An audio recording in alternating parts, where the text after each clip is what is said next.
प्रिय विद्यार्थियों, विज्ञान विषय को चयन करने के लिए आपको हार्दिक शुभकामनाएं। यहाँ पर हम लोग फिजिक्स पर बात करेंगे और हमारा पहला अध्याय है भौतिक जगत। मैं आपको बता दूं कि हम एनसीईआरटी की पुस्तक को पूरी तरह से फॉलो करेंगे, यानी कि उसी के अनुरूप चलेंगे। उसके अध्याय में जिस प्रकार से आगे की ओर विषय बढ़ता जाएगा, वैसा ही हम आगे की ओर बढ़ते जाएंगे और बिंदुवार सभी बातों को कवर कर लेंगे। तो हमारा पहला अध्याय है भौतिक जगत और इस अध्याय में जो महत्वपूर्ण बातें हैं वो इस प्रकार से हैं कि विज्ञान का शाब्दिक अर्थ क्या है और इसकी परिभाषा क्या है। इसके बाद में भौतिकी का शाब्दिक अर्थ तथा इसकी परिभाषा, भौतिकी का प्रभाव क्षेत्र, भौतिकी का कार्य क्षेत्र विस्तार, प्रमुख वैज्ञानिक तथा उनके द्वारा किए गई खोजें और आविष्कार, प्रौद्योगिकी तथा भौतिकी एवं विभिन्न प्रौद्योगिकी के कार्य सिद्धांत, हमारे प्रमुख वैज्ञानिक और प्रकृति के मूलभूत बल एवं संरक्षण के सिद्धांत। तो प्रथम अध्याय जो है उसमें इन बिंदुओं पर हम लोग चर्चा करने वाले हैं। तो हमारा ये पहला अध्याय जो है ये कुल 5 भागों में बटेगा। भाग 1, भाग 2, भाग 3, भाग 4 और भाग 5। क्योंकि एक ही भाग में हम अगर बात करेंगे तो एक लंबा वीडियो बन जाएगा और वो आपको लगातार देखने में भी थोड़ी कठिनाई हो सकती है। तो इस बात को ध्यान में रखते हुए हम लोग हमेशा लगभग 15 से 20 मिनट या कभी कभी 15 मिनट से कम भी होगा, तो औसत 15 मिनट का हमारा एक वीडियो थ्योरी का तैयार होता है ताकि हमारे बच्चे उसको आसानी से पूरा देख सकें।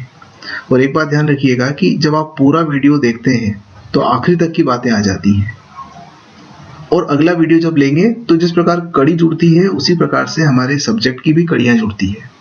यदि आपने आधा वीडियो देखकर फिर अगला वीडियो शुरू किया तो निश्चित रूप से वो कड़ी पूरी नहीं हो पाएगी। तो मेरा ये अनुरोध है कि जब भी आप देखें शांत चित्त होकर बैठें। उसके बाद जैसे हम लोग पढ़ाई के लिए बैठते हैं तो ये भी आपका एक पढ़ाई का आधुनिक तरीका है जिसे हमें अब आगे चलकर अपनाना ही है। तो आइए हम लोग शुरू करते हैं हमारा भाग 1। तो भाग 1 के अंतर्गत निम्न बिंदुओं पर चर्चा करेंगे, जिसमें विज्ञान का शाब्दिक अर्थ तथा परिभाषा होगी, भौतिकी का शाब्दिक अर्थ तथा उसकी परिभाषा होगी, तीसरा भौतिकी का प्रभाव क्षेत्र होगा और चौथा भौतिकी का कार्य क्षेत्र विस्तार, इस पर चर्चा होगी। जैसा कि आप लोगों ने पूर्व कक्षाओं में पढ़ा है, विज्ञान के अंतर्गत आपने जो जो बातें पढ़ी है वो आपके स्मरण में होगी, आपकी याददाश्त में होंगी कि आप विज्ञान पढ़ते थे छोटी कक्षाओं में। तो आप नदियों के बारे में पढ़ते थे, प्रकृति के बारे में पढ़ते थे, जीव जंतुओं के बारे में पढ़ते थे, हवा के बारे में पढ़ते थे, मौसम के बारे में पढ़ते थे, बीमारियों के बारे में पढ़ते थे। ये सारी बातें जो है ये विज्ञान के अंतर्गत आती हैं। अब जैसे जैसे हम आगे बढ़ते हैं वैसे वैसे विषय जो है वो विस्तृत होता जाता है और बड़ा स्वरूप हो जाता है उसका। और जब बड़ा स्वरूप हो जाता है तो फिर हमें उसको एक क्रमबद्ध सिस्टमैटिक तरीके से पढ़ना पड़ता है। तो आगे की कक्षाओं में जब आप विज्ञान पढ़ेंगे तो पाएंगे कि जैसे जैसे हम आगे बढ़ते जाएंगे विज्ञान की शाखाएं बढ़ती जाएगी और हम एक किसी शाखा को पकड़कर आगे बढ़ते जाएंगे। तो विज्ञान की ही एक शाखा है हमारी भौतिकी, और यहाँ पर जो बात होगी वो फिजिक्स से संबंधित होगी, भौतिक से संबंधित होगी। तो आइए अपन किताब के हिसाब से ही बात शुरू करते हैं अपनी। तो सबसे पहले तो हम विज्ञान का शाब्दिक अर्थ समझ लेते हैं कि विज्ञान का शाब्दिक अर्थ क्या है। तो हमारे कई शब्द विज्ञान में जो हैं वो अंग्रेजी भाषा से आए हैं, लैटिन भाषा से आए हैं, ग्रीक भाषा से आए हैं। तो इस प्रकार के शब्द जो हैं वो हमारे विज्ञान के हिस्से हैं। अंग्रेजी भाषा में विज्ञान को साइंस कहते हैं और इसका उद्भव जो है वो लैटिन भाषा से हुआ है। लैटिन भाषा में विज्ञान के लिए शब्द है सिंटिया और इसका अर्थ होता है जानना। तो इस प्रकार से विज्ञान का शाब्दिक अर्थ क्या हुआ? जानना। किसी भी बात को जानना, ये विज्ञान का शाब्दिक अर्थ है। वैसे ही संस्कृत भाषा में इसको विज्ञान कहते हैं और अरबी भाषा में इसको इल्म कहते हैं। तो इन दोनों के जो अर्थ हैं वो ज्ञान है। कुल मिलाकर कहा जाए कि विज्ञान का अर्थ है ज्ञान या जानना। तो ये इसके शाब्दिक अर्थ हुए। अब परिभाषा देख लेते हैं कि वास्तव में विज्ञान को हम परिभाषित कैसे कर सकते हैं। तो प्रकृति एवं प्राकृतिक घटनाओं के क्रमबद्ध प्रेक्षणों, सुसंगत तर्कों एवं प्रयोगों से प्राप्त सुव्यवस्थित ज्ञान को विज्ञान कहते हैं।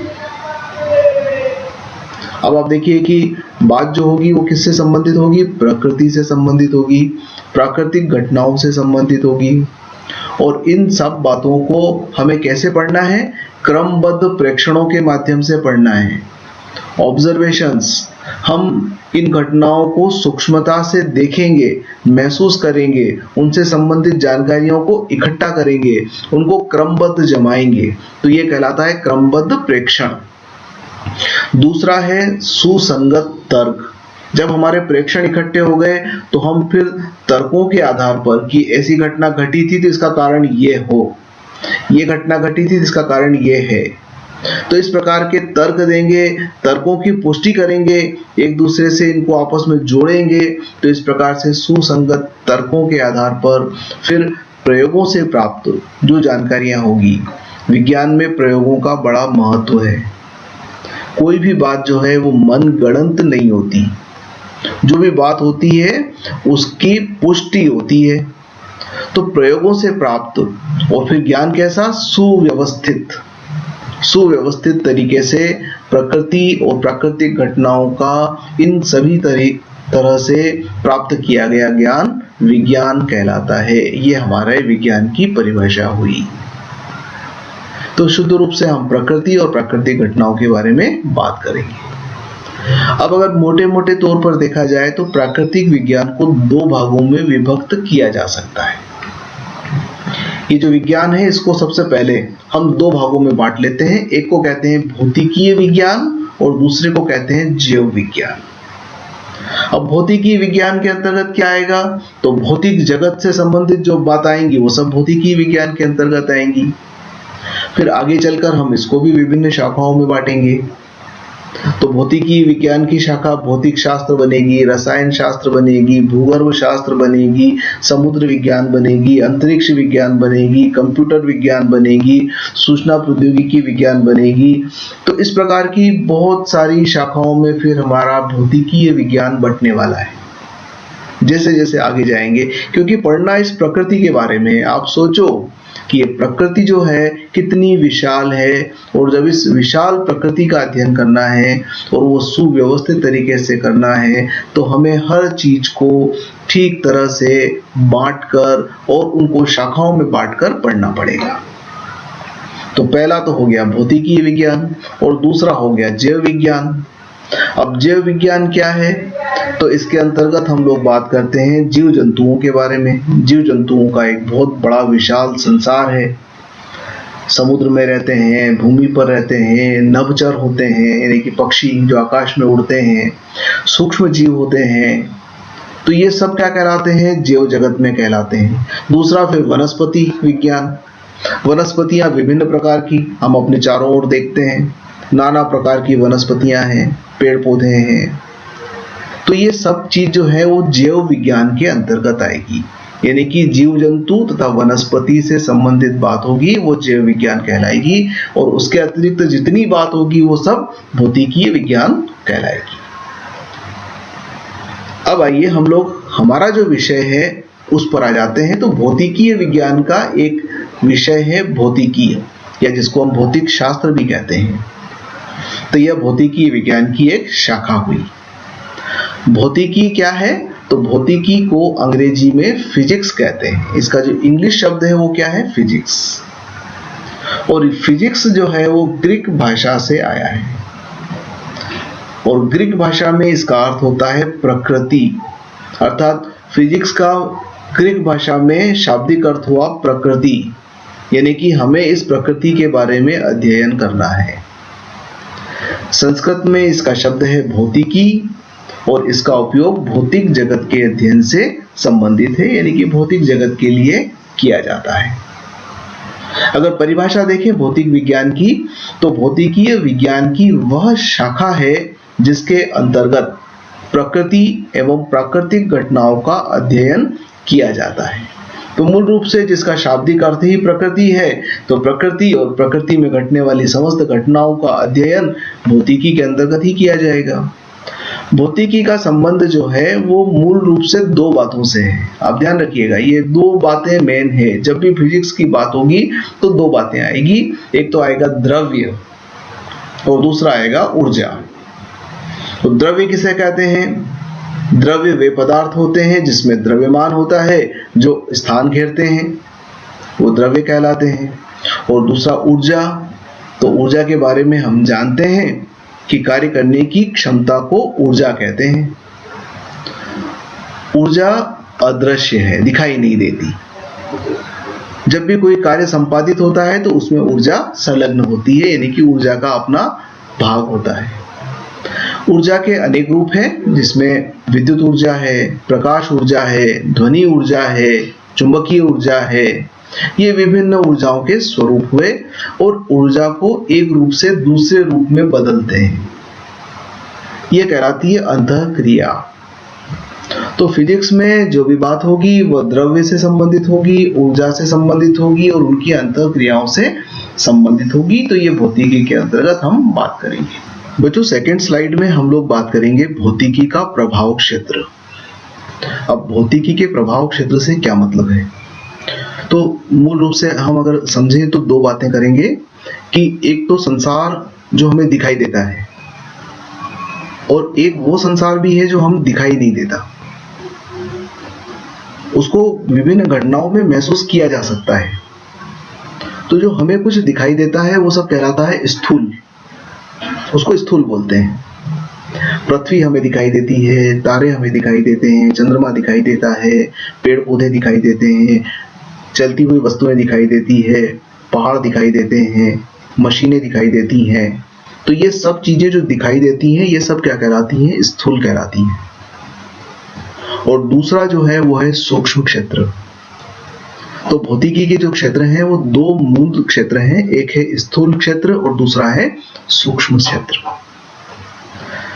स्थूल क्षेत्र की भौतिकी अलग है, ध्यान देंगे, और सूक्ष्म क्षेत्र की भौतिकी अलग है। दोनों के नियम अलग अलग हैं। स्थूल क्षेत्र के भौतिकी के नियम अलग हैं और सूक्ष्म क्षेत्र की भौतिकी के नियम अलग हैं। अब स्थूल क्षेत्र में क्या क्या आती है? पहला, प्रयोगशालाएं। जैसा कि आप लोग जानते हैं कि प्रयोगशालाएं होती है, लेबोरेटरी होती है, वहां पर प्रयोग किए जाते हैं। तो प्रयोग में हम जो कुछ करते हैं वो सब किसके अंतर्गत है? वो स्थूल क्षेत्र के अंतर्गत है। पार्थिव तथा खगोलीय स्तर की परिघटनाएं। पार्थिव मतलब पृथ्वी पर और खगोलीय मतलब अंतरिक्ष में। पृथ्वी पर घटने वाली घटनाएं और अंतरिक्ष में घटने वाली घटनाएं, वो सब घटनाएं किसमें? स्थूल क्षेत्र के अंतर्गत सम्मिलित हैं। अब बात करें कि सूक्ष्म क्षेत्र क्या है, तो सूक्ष्म प्रभाव क्षेत्र के अंतर्गत परमाणुीय घटनाएं,